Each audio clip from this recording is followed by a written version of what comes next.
Hello दोस्तों, स्वागत है आप सभी का आपके अपने परिवार मैथ मस्ती में। मैं हूं आलोक सिंह आतिश और आज के इस सेशन में हम लोग बात करने वाले हैं मोम और घी को दबाने पर वो पिघलना शुरू क्यों हो जाता है।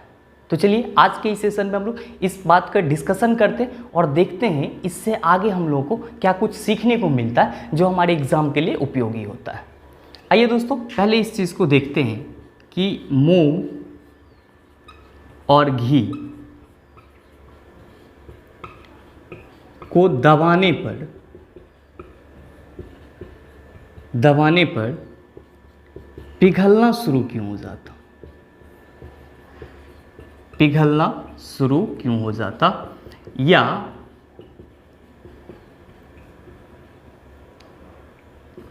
इसकी गलनांक बढ़ क्यों जाती, ये भी आप कह सकते हैं।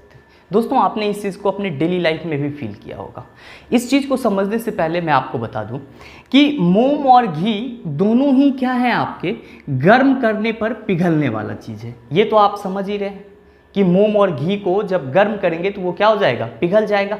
लेकिन मैंने यहाँ पे बोला कि जब दबाव बढ़ाते हैं तो भी ये पिघलता है। ऐसा क्यों होता है? ऐसा इसलिए होता है कि मोम और घी को अगर आप गर्म करेंगे तो ये पिघलेगा। दैट मीन्स पिघलेगा तो इसका जो आयतन होगा वो क्या हो जाएगा, बढ़ जाएगा। आयतन इसका क्या हो जाएगा, बढ़ेगा। आपने डेली लाइफ में फील किया होगा। मोमबत्ती, सिंपल, आप जब वो मोमबत्ती के फॉर्म में रहता है तो देखते होंगे कि वो आपका इतना सा लंबा सा रहता है, लेकिन आप जैसे ही इसको गर्म करके पिघला देते हो तो पिघलने के बाद ये फैल जाता है, मतलब इसका आयतन बढ़ गया।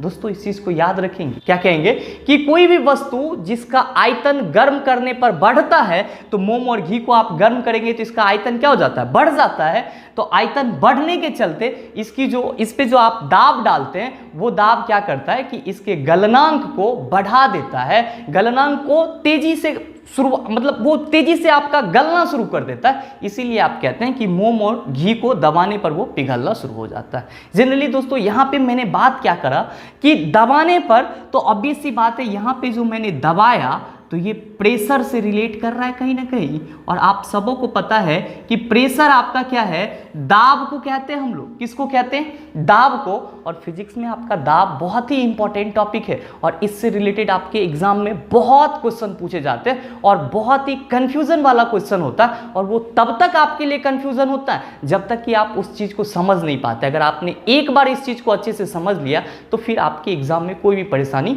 नहीं आती है। तो चलिए दोस्तों, हम लोग आज के इस सेशन में फाइनली रूप से डिस्कस करते हैं किसकी, दाब की, प्रेशर की। और याद रखेंगे इसके लास्ट में हम आपको इससे संबंधित क्वेश्चन भी करवाने वाले हैं जो आपके एक दिवसीय एग्जाम में पूछे गए हैं।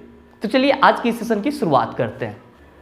आइए दोस्तों, हम लोग डिस्कस करते हैं अपने टॉपिक को, जो कि हम लोग का टॉपिक है प्रेशर, दाब। प्रेशर इसको हम लोग बोलते हैं। ये आपके फिजिक्स का टॉपिक है और बहुत ही इंपॉर्टेंट टॉपिक है। आप पढ़ने के बाद देखेंगे कि इससे किस तरह से क्वेश्चन पूछे जाते हैं। दोस्तों, जनरली हम लोग जब दाब की बात करते हैं या किसी चीज़ को दबाने की बात करते हैं तो क्या कहते हैं? जैसे कि मैं यहाँ पे बात कर रहा हूँ कि इस चीज़ को ऐसे प्रेशर कर रहा हूँ, इस पर प्रेस कर रहा हूँ, तो प्रेस का मतलब हुआ दबाना। प्रेस में हम क्या कर रहे हैं, हम यहाँ पे बल लगा रहे हैं। क्या कर रहे हैं? बल लगा रहे हैं। किसी चीज़ को ऐसे धक्का दे रहे हैं तो मेरे अंदर जो ताकत है उस चीज़ से उसको धकेल रहे हैं। अच्छा, एक चीज बताइए, जो हम धकेल रहे हैं यहाँ पे धकेल रहे हैं, तो जनरली जो मेरा फोर्स है, बल है, वो क्या लग रहा है आपका, कहीं ना कहीं इसी जगह पे लग रहा है। अगर हम दबाएंगे तो ये इतना दूरी दबेगा। अब ये दबेगा लेकिन बोर्ड तो मेरा पूरा है, ये एरिया तो पूरा है, तो हम कहीं ना कहीं बोर्ड के किसी एक कोना पे बल लगा रहे हैं। अब अगर आप इसको ध्यान से देखें, मैंने दबाने की जब बात करा तो दबाने की क्रिया में हम क्या कर रहे हैं, बल लगा रहे हैं और कहीं ना कहीं हम किसी एक कोना पे लगा रहे हैं। मतलब किसी भी वस्तु के सतह पर, कोई भी वस्तु है उसके सतह के प्रति एकांक क्षेत्रफल पर, अब इस तरह से अगर आप बोर्ड को, मैं कह रहा हूँ यहाँ पे लगा रहा हूँ बल, मैं यहाँ पे भी बल लगा सकता हूँ, मैं यहाँ पे भी बल लगा सकता हूँ। तो ये बोर्ड का मान लेते हैं कि ये एकांक एरिया है, एकांक क्षेत्रफल है जहाँ पे हम बल लगा रहे हैं। तो सिंपल वे में हम लोग दाब के बारे में क्या कहते हैं, ध्यान से देखिएगा कि प्रति एकांक क्षेत्रफल पर, प्रति एकांक, एकांक का मतलब हुआ यूनिट। आप पूरे सतह पे बल कब लगाएंगे, जब आपका सतह बड़ा होगा। सिंपली आप कहते हो कि मान लो हम इससे धकेल रहे तो मेरा जो हाथ है ये सतह भर ना लगाएगा बल, इसलिए मैंने यहाँ पे प्रति एकांक लिया। तो प्रति एकांक क्षेत्रफल पर लगने वाले बल को दाब कहते हैं। क्या कहते हैं? दाब कहते हैं। मतलब कोई भी सरफेस होगा, कोई भी सतह होगा, उसके यूनिट एरिया पे जो बल लगेगा उसी बल को हम लोग क्या कहते हैं? दाब कहते हैं। अब दोस्तों दाब के लिए जो फॉर्मूला होता है, जब आप कहते हो कि प्रति एकांक क्षेत्रफल पर हमने बल लगाया, तो दाब के लिए फॉर्मूला क्या होगा? कॉमन सा बात है, ये आपके माइंड में आना चाहिए। तो हम कह रहे हैं कि यूनिट एरिया पे फोर्स लगाए, तो फोर्स लगाए कहाँ पे? यूनिट एरिया पे, मतलब क्षेत्रफल पर लगाएं। मतलब अगर हम F फोर्स के लिए लिए तो इसको हम लोग बल कहते हैं, और एरिया का मतलब क्या होता है? एरिया को A से रिप्रेजेंट करते हैं, और एरिया का मतलब क्या हुआ? क्षेत्रफल। मतलब बल बटा क्षेत्रफल को हम लोग क्या कहते हैं? दाब कहते हैं। और दाब के लिए ये फार्मूला भी होता है। दाब के लिए क्या होता है? आपका फॉर्मूला भी होता है। इस चीज को आप अपने माइंड में रखेंगे। अब दोस्तों आपसे आपके एग्जाम में इसका यूनिट भी पूछा जाता है कि दाब का यूनिट क्या होता है। तो जैसा कि मैंने अभी जस्ट आपको बताया, एक चीज और याद रखेंगे कि दाब को हम लोग P से रिप्रेजेंट करते हैं। किससे रिप्रेजेंट करते हैं? P से। अब अगर हम इसके यूनिट की बात करें तो आप यहाँ पे देख रहे हैं बल है, तो आपको पता है कि बल का SI यूनिट क्या होता है? न्यूटन। बल का SI यूनिट क्या है? न्यूटन। और एरिया का SI यूनिट क्या होता है? Metre square. क्या होता है? Metre square. तो न्यूटन पर मीटर स्क्वायर अगर हम ऐसे लिख दें तो आपको समझ में ना आ जाएगा? Newton per metre square, Newton बटा मीटर स्क्वायर, आप ये भी इसको कह सकते हैं। हमने क्या डेफिनेशन में लिखा कि प्रति एकांक क्षेत्रफल पर लगने वाले बल को दाब कहेंगे। दाब इक्वल टू फॉर्मूला बल बटा क्षेत्रफल, और इसका यूनिट जब हम बात करेंगे तो बल का यूनिट होता है न्यूटन, जिसको हम लोग N लिखते हैं, और क्षेत्रफल का यूनिट होता है मीटर स्क्वायर, जिसको हम लोग मीटर स्क्वायर से रिप्रेजेंट करते हैं, और न्यूटन बटा मीटर स्क्वायर हम लोग इसका यूनिट कहते हैं। ये आपके दाब का SI यूनिट है। दाब का क्या है? ये SI यूनिट है। दोस्तों एक चीज और याद रखेंगे कि न्यूटन पर मीटर स्क्वायर को ही, न्यूटन पर मीटर स्क्वायर को ही हम लोग क्या कहते हैं? पास्कल कहते हैं। क्या कहते हैं? पास्कल कहते हैं। तो ये पास्कल कौन है? तो याद रखेंगे ये पास्कल आपके दाब का नियम दिया था, और इसका पूरा नाम ब्लेज पास्कल है। क्या है इसका पूरा नाम? Blaise Pascal. और इन्होंने द्रवों के दाब से संबंधित विस्तृत अध्ययन किया था, इसीलिए इसके सम्मान में हम लोग दाब का जो SI यूनिट बोलते हैं उसको हम लोग क्या बोलते हैं? पास्कल भी बोलते हैं। अच्छा एक चीज और आपसे क्वेश्चन पूछा जा सकता है, इसमें दाब सदिश है या अदिश है? तो आप हमेशा याद रखेंगे कि दाब जो है ये आपका अदिश राशि है। कौन सा राशि है?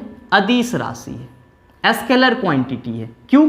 क्योंकि इसमें सिर्फ और सिर्फ परिमाण होगा, डायरेक्शन की बात नहीं करेंगे। अब कहोगे सर काहे नहीं डायरेक्शन की बात करेंगे? सिंपल है, जब हम दाब लगाएं किसी वस्तु को या किसी चीज को जोर से धक्का दिए तो आप कहते हो कि ऐसे धक्का दिए तो ये बल के डायरेक्शन में जाएगा, लेकिन जरूरी नहीं है। जब सरफेस बड़ा होगा तो वो किसी भी डायरेक्शन में जा सकता है, और साथ ही साथ ये आपके सदिश योग के नियम का पालन भी नहीं करता। दैट मीन्स आप इस चीज को याद रखेंगे कि दाब आपका क्या है? अदिश राशि है। एक दोस्तों इसमें सबसे इंपॉर्टेंट चीज जो आपको याद रखना वो ये कि अभी तक जो मैंने आपको बताया क्या बताया कि प्रेशर इक्वल टू हम लिख सकते हैं F by A. F force के लिए और A आपका एरिया के लिए। तो मैं अगर आपको कह दूं कि जो दाब है वो बल के समानुपाती होती है। दाब किसके समानुपाती होती है? बल के समानुपाती होती है। P डायरेक्टली प्रोपोर्शनल F, और दाब जो है वो क्षेत्रफल के व्युत्क्रमानुपाती होती है। आप इस चीज से इस तरह से आप इसको लिख सकते हैं। मैंने क्या बताया कि दाब बल के समानुपाती होती है और क्षेत्रफल के व्युत्क्रमानुपाती होती है। किसके व्युत्क्रमानुपाती होती है? क्षेत्रफल के व्युत्क्रमानुपाती होती है। इस चीज का मीनिंग क्या है? समानुपाती का मतलब क्या होता है? समानुपाती का मतलब होता है एक बढ़ेगा तो दूसरा भी बढ़ेगा, और दूसरा बढ़ेगा तो पहला भी बढ़ेगा।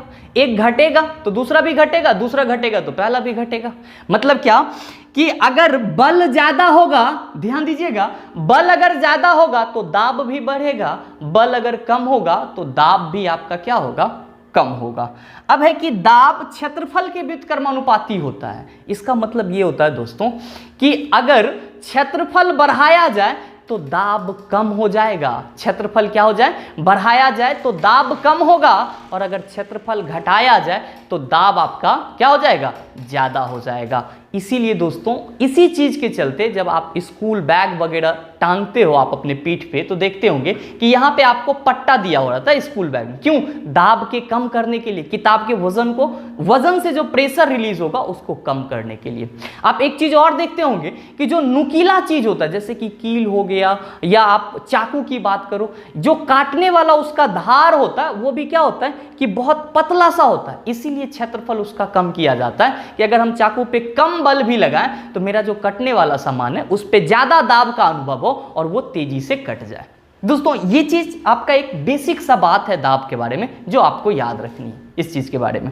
दूसरा मैं अगर बात करूं सबसे इंपॉर्टेंट चीज की ये कि सर दाब को मापा किससे जाएगा, तो आप याद रखेंगे कि दाब को हम लोग बैरोमीटर से मापते हैं। किससे मापते हैं, बैरोमीटर से मापते हैं।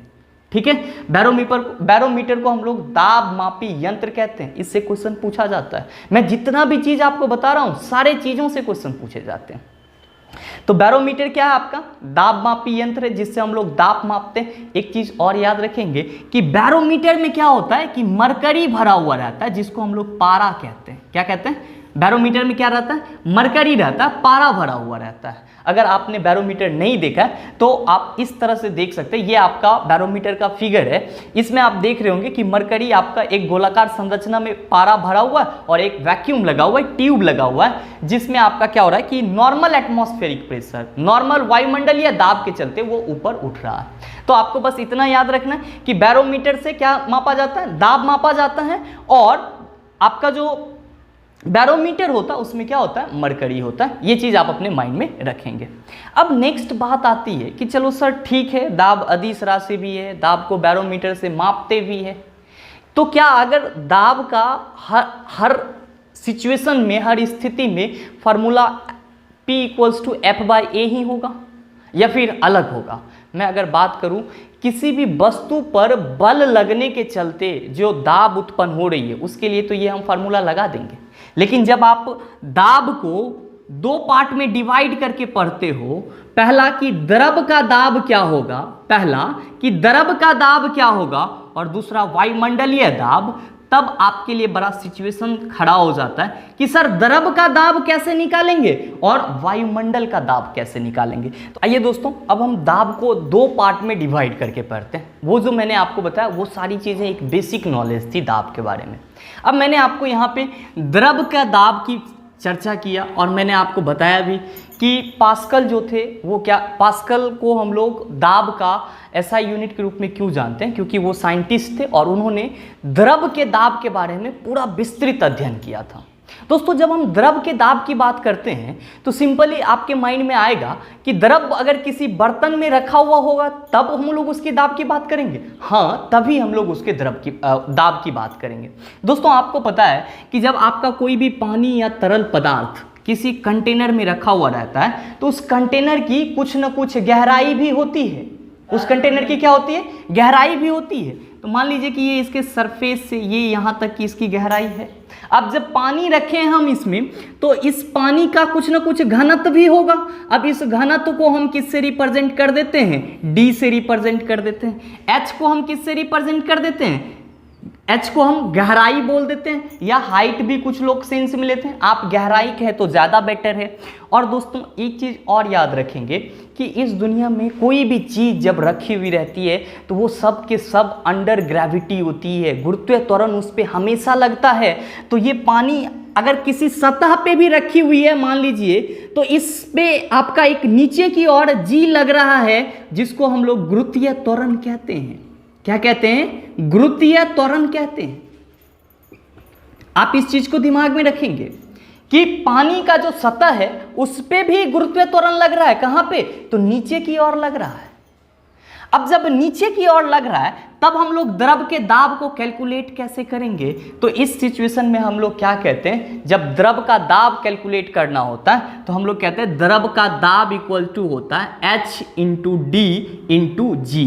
आप यहाँ पे ध्यान से देखेंगे, इसका H का मतलब हुआ गहराई, D का मतलब हुआ क्या, घनत्व, H गहराई के लिए और D हम लोग घनत्व के लिए लिए, और G गुरुत्वीय त्वरण है जिसका वैल्यू आपको पता है कितना लेते हैं हम लोग, तो 9.8 न्यूटन लेते हैं। कितना लेते हैं दोस्तों, 9.8 न्यूटन। इस चीज को आप याद रख सकते हैं। दूसरा सबसे इंपॉर्टेंट चीज की क्या कि अगर आपसे क्वेश्चन में जब द्रव का दाब निकालने के लिए पूछा जाए तो वहां पे गहराई दिया होगा, आपका डेंसिटी दिया हुआ रहेगा और गुरुत्वीय त्वरण दिया हुआ रहेगा, तब पूछेगा। ऐसे अगर दाब के लिए फॉर्मूला आपसे पूछे तो सिंपल P = F होगा, F/A होगा। जबकि द्रव के दाब के लिए फॉर्मूला पूछे तो गहराई गुना घनत्व गुना गुरुत्वीय त्वरण, इसको आप H × D × G कह सकते हो, कोई दिक्कत नहीं होगा। दोस्तों इसी चीज को बताने के लिए पास्कल ने अब इसके बारे में दो नियम दिए, जिसको हम लोग दाब का नियम कहते हैं या पास्कल का नियम कहते हैं। सिंपल मैं आपको एक एग्जांपल दूं, आप समझ जाएंगे बहुत ही आसानी से। पास्कल का नियम क्या कहता है, इसके जो दो लॉ थे, पहला लॉ क्या कहता है कि अगर कोई स्थिर अवस्था में किसी पात्र में, किसी बर्तन में द्रव रखा हुआ है, पानी रखा हुआ है, तो वहां से अगर गुरुत्वीय त्वरण को हटा लिया जाए, G को क्या कर दिया जाए, 0 कर दिया जाए, G = क्या हो जाए, 0, क्योंकि आप देख रहे हैं कि यहां पे तो G पे तो डिपेंड करेगा ही करेगा। तो G हमने यहां से हटा दिया, तो पास्कल का पहला लॉ कहता है कि उसमें जो दाब होगा वो प्रत्येक बिंदु पर समान होगा। मतलब ये हुआ कि किसी स्थिर रखे हुए बर्तन में, ध्यान से सुनिएगा, किसी स्थिर रखे हुए बर्तन में अगर गुरुत्वीय त्वरण को 0 कर दिया जाए, गुरुत्वीय त्वरण हटा लिया जाए, तो उसके प्रत्येक बिंदु पर, उस बर्तन के प्रत्येक बिंदु पर दाब समान होगा। और दूसरा नियम क्या कहता है कि अगर कोई स्थिर अवस्था में आपका द्रव रखा हुआ है, मान लीजिए कि ये आपका स्थिर अवस्था में द्रव रखा हुआ है, इसको हम ठोकर मारे, तो ठोकर मारेंगे तो इसमें पानी के जो कण होंगे उसमें भी वाइब्रेशन होगा, और वो जो वाइब्रेशन होगा, तो ठोकर मारे तो हमने बल लगाया, तो बल लगाए तो वो जो बल होगा ना, वो जो बल होगा वो प्रत्येक बिंदु पर समान रूप से, इस बर्तन के प्रत्येक पॉइंट पर समान रूप से उस दाब को वो संचरित करेगा। इसी को हम लोग पास्कल नियम कहते हैं। और दोस्तों इस पे आपसे क्वेश्चन पूछा जाता है, पास्कल के नियम पे बहुत सारे द्रव चालित मशीन, जिसको हम लोग हाइड्रोलिक मशीन कहते हैं, द्रव चालित मशीन कार्य करते हैं, जिसको हम लोग द्रव चालित यंत्र या हाइड्रोलिक मशीन कहते हैं। जैसे कि आपका हाइड्रोलिक ब्रेक हो गया, हाइड्रोलिक ब्रेक हो गया, आपका हाइड्रोलिक प्रेस हो गया। दोस्तों ये सारे आपके एग्जाम में आए हुए हैं, हाइड्रोलिक ब्रेक, हाइड्रोलिक प्रेस, ठीक है। इसके बाद आपका सबसे इंपॉर्टेंट चीज रह जाता है हाइड्रोलिक लिफ्ट। हाइड्रोलिक लिफ्ट भी क्या होता है आपका कि पास्कल के नियम पे आधारित होते हैं। ये क्वेश्चन भी आपके लिए बनता है कि हाइड्रोलिक जहां भी लगा हुआ रहेगा सब के सब पास्कल के नियम पे आधारित होते हैं। और पास्कल ने दाब के लिए 2 नियम दिए थे। कितने नियम दिए थे? 2 नियम दिए थे।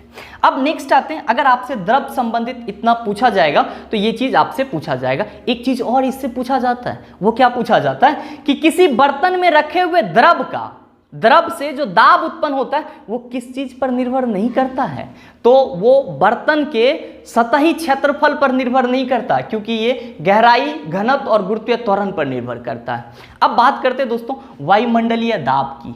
मैं सिंपल वे में कहूं, वायु के द्वारा जो दाब लगाया जा रहा है हम लोगों पे, उसी को हम लोग वायुमंडलीय दाब कहते हैं। और इसके बारे में आपको सिंपल याद रखना है कि वायुमंडलीय दाब को हम लोग ATM, एटमॉस्फेयर होता है इसका मतलब। क्या होता है इसका मतलब? एटमॉस्फेयर, इसका मतलब होता है एटमॉस्फेयर। इस चीज को आप याद रखेंगे। तो वायु के कणों के द्वारा जो दाब लगाया जाता है उसको हम लोग वायुमंडलीय दाब कहते हैं। और 1 ATM इक्वल्स टू होता है 1.01 × 10⁵ पास्कल। इस चीज को आप याद रखेंगे। एक चीज और याद रखेंगे, यही वैल्यू सेम आपका 760 mm ऑफ Hg भी होता है। इसको हम लोग दोस्तों क्या कहते हैं? इसको हम लोग कहते हैं साधारण दाब। क्या कहते हैं? साधारण दाब कहते हैं इसको। याद रखेंगे एक चीज और कि दाब को हम लोग पास्कल में भी मेजर करते हैं, पास्कल में भी मेजर करते हैं, बार में भी मेजर करते हैं, दाब को हम लोग पास्कल में भी मापते हैं, बार में भी मापते हैं और टॉर में भी मापते हैं। ये आपकी दाब की इकाई है, इसमें हम लोग मापते हैं। एक चीज मैं आपको सिंपली बता दूं कि वायुमंडलीय दाब को जनरली हम लोग बार में मेजर करते हैं और चिकित्सक जो यंत्र यूज करते हैं, जो डॉक्टर होते हैं, चिकित्सीय यंत्र में आपका किस चीज का यूज होता है? तो चिकित्सीय यंत्र में जो आप दाब मापते हो वहां पे हम लोग टॉर यूनिट का यूज करते हैं। किसका यूज करते हैं? टॉर यूनिट का यूज करते हैं। ये भी चीज आपके एग्जाम के दृष्टिकोण से बहुत ही इंपॉर्टेंट है, इस चीज को आप याद रख सकते हैं। दूसरा, अब जब आप ये सारी चीजें क्लियर कर लेते हो तब बात आती है। अब बात इस पे क्या आती है दोस्तों? अब सबसे इंपॉर्टेंट चीज आती है कि वायुमंडलीय दाब जब हम लोग पृथ्वी पर रहेंगे तब इतना होगा। जब हम लोग पृथ्वी पर रहेंगे तब इतना होगा। अगर समुद्र में चले जाएं तो क्या हो जाएगा, या हम ऊपर चले जाएं तो क्या हो जाएगा? तो ध्यान रखेंगे कि वायुमंडलीय दाब जो है वो क्या होता है कि गहराई के साथ बढ़ता है और ऊंचाई के साथ घटता है। मतलब अगर हम ऊपर की ओर जाएंगे तो दाब घटेगा और नीचे समुद्र तल में चले जाएंगे तो दाब बढ़ जाएगा। और इसीलिए हम लोग कहते हैं कि समुद्र तल में वायुमंडलीय दाब सबसे ज्यादा होता है और पहाड़ पर आपका वायुमंडलीय दाब क्या होता है? कम होता है। और दोस्तों, पहाड़ पे वायुमंडलीय दाब कम होने के चलते ही पहाड़ पे आपका जो पानी है वो अपने 100 डिग्री सेल्सियस 100 डिग्री सेल्सियस से नीचे के तापमान पर उबलना शुरू कर देती है। दोस्तों, ये आपका दाब के बारे में एक बेसिक सा पॉइंट है। इसके बाद आपको कुछ नोट भी याद रखने हैं जो आपके एग्जाम उपयोगी है। आइए देखते हैं कि वो नोट क्या है। आइए दोस्तों, इस पे आपको इंपॉर्टेंट पॉइंट क्या याद रखनी है दाब के बारे में। पहला आपको इंपॉर्टेंट पॉइंट याद रखनी है कि ध्वनि की चाल का दाब से कोई लेना देना नहीं होता और ये आपके एग्जाम में क्वेश्चन आता है। इस चीज़ को आप अपने माइंड में सेट रखेंगे कि ध्वनि की चाल पर दाब का कोई प्रभाव नहीं पड़ता। दूसरा चीज, अभी जस्ट मैंने आपको बताया कि गर्म करने पर जिस पदार्थ का आयतन बढ़ता है, दाब बढ़ाने पर उसका गलनांक भी बढ़ जाता है, जैसे आप मोम और घी। और तीसरा सबसे इंपॉर्टेंट पॉइंट, इसका जस्ट ये विपरीत है। गर्म करने पर जिस पदार्थ का आयतन घटेगा, जिसका आयतन क्या हो जाता है? घट जाता है, दाब बढ़ाने पर उसका गलनांक क्या हो जाता है? कम हो जाता है। जैसे कि आपका बर्फ, बिस्मत, ढलवा लोहा, इन सबको जब आप दाब बढ़ाएंगे इसका गलनांक क्या हो जाएगा? कम हो जाएगा। और एक सबसे इंपॉर्टेंट चीज कि द्रव का क्वथनांक दाब बढ़ाने से बढ़ता है और इसीलिए दोस्तों पहाड़ पे आपका पानी का क्वथनांक 70 डिग्री सेल्सियस होता है क्योंकि वहाँ पे दाब कम होता है, जबकि हमारे स्थल पे पानी का जो ताप होता है, जो क्वथनांक बिंदु होता है वो 100 डिग्री सेल्सियस होता है क्योंकि यहाँ पे पहाड़ की अपेक्षा ज़्यादा वायुमंडलीय दाब होती है। उम्मीद करते हैं कि यहाँ तक की चीज़ें आपको समझ में आई होगी।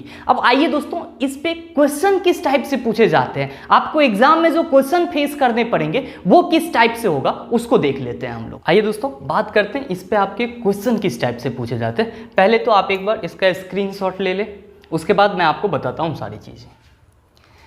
अब है कि जब हम लोग बात करते हैं कि दाब का एसआई मात्रक क्या है, जो आपसे क्वेश्चन पूछा है, तो अभी जस्ट मैंने आपको बताया है क्या होगा? पास्कल होगा, क्योंकि न्यूटन पर मीटर स्क्वायर इसको हम लोग बोलते हैं। चिकित्सक दाब का कौन सा मात्रक काम में लाते हैं? मैंने आपको बताया कि टॉर दाबीय जो चिकित्सा में यूज किया जाता है मशीन दाब को मापने के लिए, वहाँ पे यूनिट के रूप में किसका इस्तेमाल किया जाता है? टॉर का इस्तेमाल किया जाता है। तो इस क्वेश्चन का आंसर टॉर होगा। बैरोमीटर में भरा जाता है, ये बार बार आपसे क्वेश्चन पूछता है तो आप कहेंगे मरकरी भरा जाता है। एक चीज और आपसे क्वेश्चन इसी पे पूछा जाता है कि वायु दाब मापी यंत्र जो होता है उसमें पारे का तेजी से नीचे लुढ़कना किसका कारण होता है? आंधी तूफान आने का कारण होता है। वायुमंडलीय या वायु दाब मापी यंत्र में पारे का तेजी से नीचे लुढ़कना आंधी तूफान का कारण आता है। ये भी क्वेश्चन आपसे पूछा जाता है। आपका नेक्स्ट क्वेश्चन पूछा है कि वायु दाब का मान सबसे ज्यादा कहां होता है? मैंने अभी जस्ट बताया एटमॉस्फेरिक प्रेशर का मान सबसे ज्यादा कहां पे होगा? समुद्र तल में, क्योंकि गहराई जितना बढ़ेगी दाब उतना ज्यादा होगा। एक चीज और याद रखेंगे दोस्तों कि कोई आपका बंद बर्तन है, उसमें जैसे कि आपका गैस का सिलेंडर है, उसमें आपसे पूछा जाए कि इसमें गैस के कणों का दाब क्या होगा? गैस सिलेंडर के सतह पे गैस के कणों का दाब क्या होगा? आप कहेंगे बिल्कुल बराबर होगा, ना तो कभी कहीं कम होगा ना ज्यादा होगा। क्यों? क्योंकि जो बंद बर्तन होता है या बंद सतह होता है उसमें जो द्रव होते हैं या गैस होते हैं वो बराबर उसके कण आपस में टकराते रहते हैं और फलतः इस सिचुएशन में वो क्या होता है कि वो हर एक पॉइंट पर, हर एक बिंदु पर दाब समान रूप से संचरित करता है। इस चीज को भी आप अपने माइंड में रखेंगे। तो वायु दाब का मान सबसे ज्यादा कहां होता है? समुद्र तल में सबसे ज्यादा होता है। सबसे कम तो ऊंचाई पे होगा आपका, सॉरी ऊंचाई इन द सेंस, आपसे कम के सेंस में पूछा जाए तब आप ऊंचाई कहेंगे। द्रव चालित मशीन तो हाइड्रोलिक मशीन अभी मैंने बताया। जब भी आपको इस टाइप का मिले आंख मून के पास्कल सिद्धांत ऑप्शन खोज करके मार दीजिएगा, कोई दिक्कत नहीं होगा। एक बार किसके बराबर होते हैं? 10⁵ पास्कल के बराबर होता है। इस चीज को आप थोड़ा सा दिमाग में रखिएगा। अभी जस्ट मैंने आपको बताया कि ध्वनि की चाल पर किस राशि का प्रभाव नहीं पड़ता, तो भैया दाब का कोई प्रभाव नहीं पड़ता। आइए दोस्तों कुछ और क्वेश्चन देख लेते हैं इस पे। दोस्तों हम लोग का जो 8वां नंबर क्वेश्चन है वो क्या पूछा है, पहले तो आप स्क्रीनशॉट ले लें। अब आपसे 8वां नंबर क्वेश्चन ये पूछा है कि ऊंचाई की जगहों पर पानी 100 डिग्री सेल्सियस के नीचे के तापमान पर क्यों उबलता है। अभी जस्ट मैंने आपको पीछे वाले क्वेश्चन में बताया क्यों, क्योंकि वहां पे वायुमंडलीय दाब क्या हो जाती है? कम हो जाती है, फलतः उसका गलनांक क्या हो जाता है? घट जाता है। तो हम लोग सिंपल कहेंगे वायुमंडलीय दाब कम हो जाता है, अतः उबलने का बिंदु क्या हो जाता है? उसका नीचे आ जाता है। ठीक है। नेक्स्ट क्वेश्चन हमसे पूछा है कि वायु दाब मापी की रीडिंग में अचानक गिरावट इस बात का संकेत है। यहाँ पे अचानक गिरावट रीडिंग में दिया है, थोड़ा सा क्वेश्चन का स्टैंडर्ड हाई कर दिया है रीडिंग में। आपसे ऐसे भी क्वेश्चन पूछा जा सकता है कि वायु दाब मापी की रीडिंग में पारे का अचानक नीचे गिरना किस चीज को रिप्रेजेंट करता है? तो मौसम तूफानी होगा, या वहां पे आपका आंधी भी लिखा हुआ रह सकता है। तो आप इस चीज को टिक कर सकते हैं कि आंधी तूफान का आना इस चीज का घोतक होता है। उम्मीद है कि यहाँ तक की सारी चीज़ें आपको समझ में आ गई होगी। अगर आपको वीडियो पसंद आया होगा तो लाइक कीजिएगा, शेयर कीजिएगा और चैनल को सब्सक्राइब करके बेल आइकन दबा लीजिएगा, ताकि एग्जाम से रिलेवेंट इस तरह की वीडियो सबसे पहले आपके पास पहुंचे और आप उसका भरपूर फायदा उठा पाए। मिलते हैं दोस्तों फिर हम लोग अगले सेशन में, तब तक के लिए बेस्ट ऑफ लक।